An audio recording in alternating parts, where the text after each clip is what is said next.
All I do is yap, yap, yap, no matter what.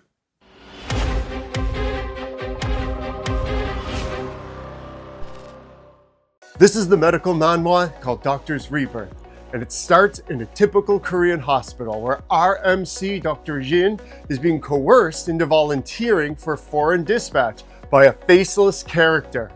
I love the use of faceless characters in any story. They unclutter our mind so we can focus on what really matters in the panel. It works extra well because Dr. Jin is in the background, making him less of a focus. But because we can't see the main subject's face, our minds are redirected to the back to what can be seen, which is Dr. Jin. Despite Jin's funny exacerbations of not wanting to go, we're immediately thrown into a civil war where people are dying all over the place. And Dr. Jin is doing his best to save the lives in this chaos. The tension rises as the rebel forces invade the camp. They surround the tent, bust in, and see Dr. Jin protecting two children. Jin goes to shield them and he's blasted to next Tuesday, or rather, forced. That's right, we have another isekai, not involving Truck-kun. And this is the first reveal of Jin's new body, new persona. Jin's greeted by an all too familiar sight, the aftermath of a bloody battle, and confusion sets in. He starts to go through all the possibilities that could explain the sight before him, as any student of science should do. And this is the conclusion he comes to. Our MC hears a faint voice among the dead and springs to this man's side. Now this guy's barely alive, and he tries to hand Jin his last possessions for his family. Jin ignores that and gets to work like the doctor he is. And we get this shot of the wound. Yeah, he's lucky. Look at those abs. What kind of workouts do you have to be doing to get those? Seriously, I gotta start doing that immediately. Jin knows just how to save this man and scavenges for supplies. He finds a needle, makes some thread from his hair. He gets to sewing. Jin notices that not everyone is dead and tirelessly works through the day to apply first aid to anyone he can. He's not in an adult body that he's used to. Look how exhausted he is, denoted by these puffs of smoke. Life in the Jianghu is hard, and no one makes it out alive. But for Jin, a doctor who only wants to do his best for his patients, giving someone just a few more years, months, hours means everything to him. And when he can't, it hurts. Jin sets up a camp in hopes that help will eventually come. He begins to ruminate about what in life made him decide to be a doctor.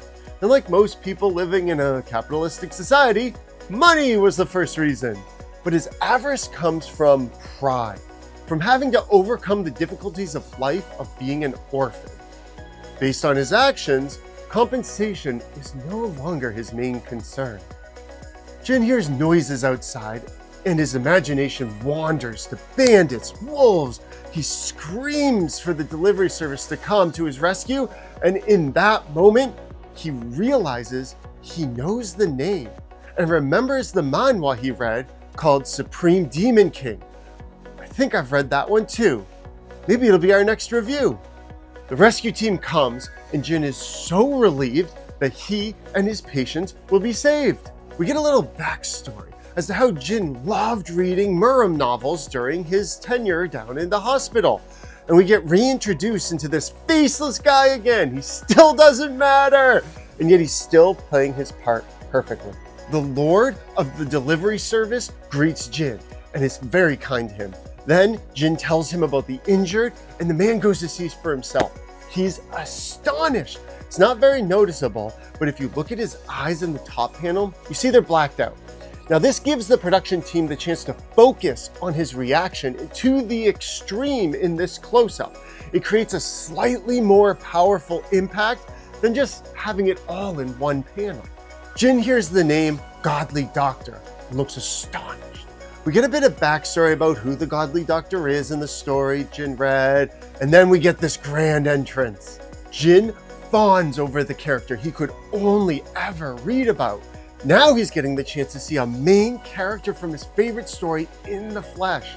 And Jin comes to the mind-breaking realization that he, in fact, is in the novel he loves so much. The godly doctor looks over Jin's work and compliments him on his ability and states that Jin has saved these people's lives. While the others talk smack, Jin states simply that he truly feels as a doctor. And we get the warmest smile I've seen in a manhwa in a long time, followed by a sentiment all too real to people who know. Despite his elegant appearance, the Divine Doctor is sick. Even he is surprised to still be alive. And so knowing he could die at any moment, he says this to his retainer. And we all know who he's thinking of. It's our boy Jin.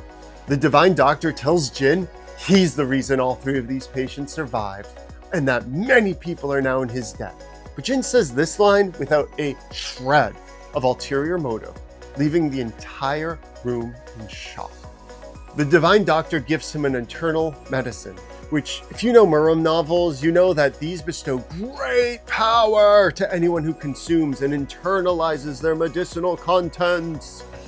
I mean, they were already shook, but now they shoke. I don't know where the 100-year pine medicine ball ranks among the other medicines, but it must be pretty rare, and Jin agrees. The godly doctor is scared that Jin won't accept his offer to become his disciple. So he pulls out this huge-looking needle, and apparently it's something precious, because this guy's surprised. The gold hue of this needle mixed with the silky flowing energy lines tell us that he's about to perform something special on the boy. A lobotomy, perhaps? Yes, master. I bet your disciple and have some French fried potatoes.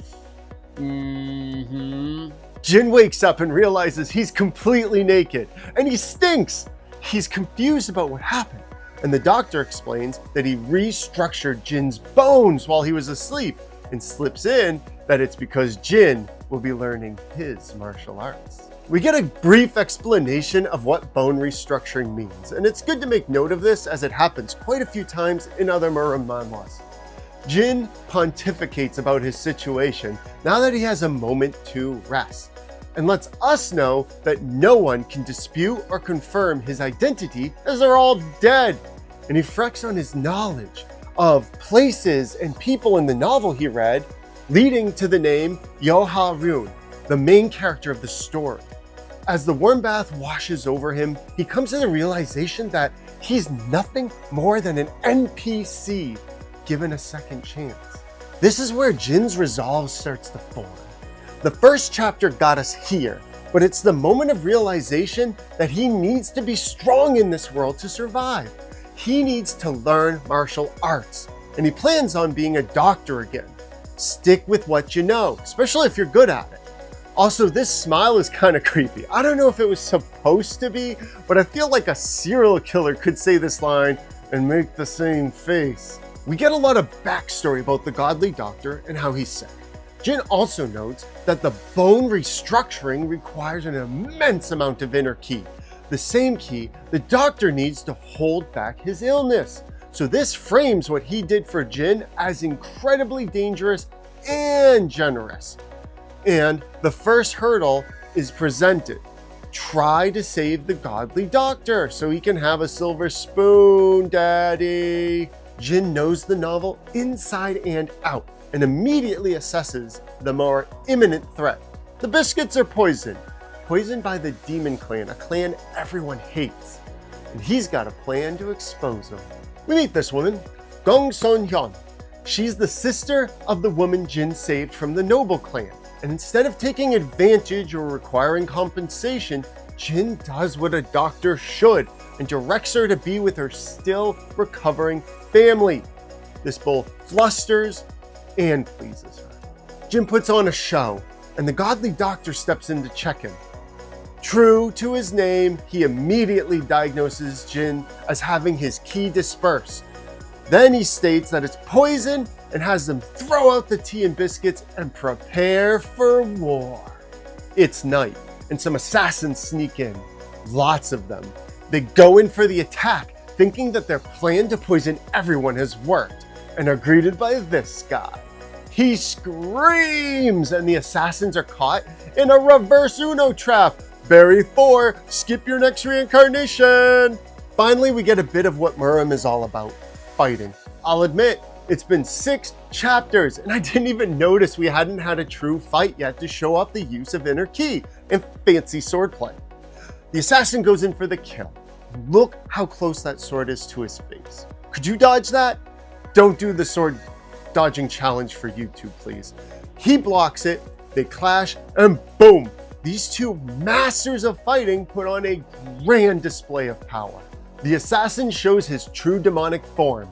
And of course, his killer move has to have the name length of a 14th century Canterbury villain. They clash again and discover nuclear fission in the process and save all of humanity from future fuel shortages. He charges up his laser and the assassin tries to take the opportunity to strike. But it was a bluff and he misses, leaving only a scratch.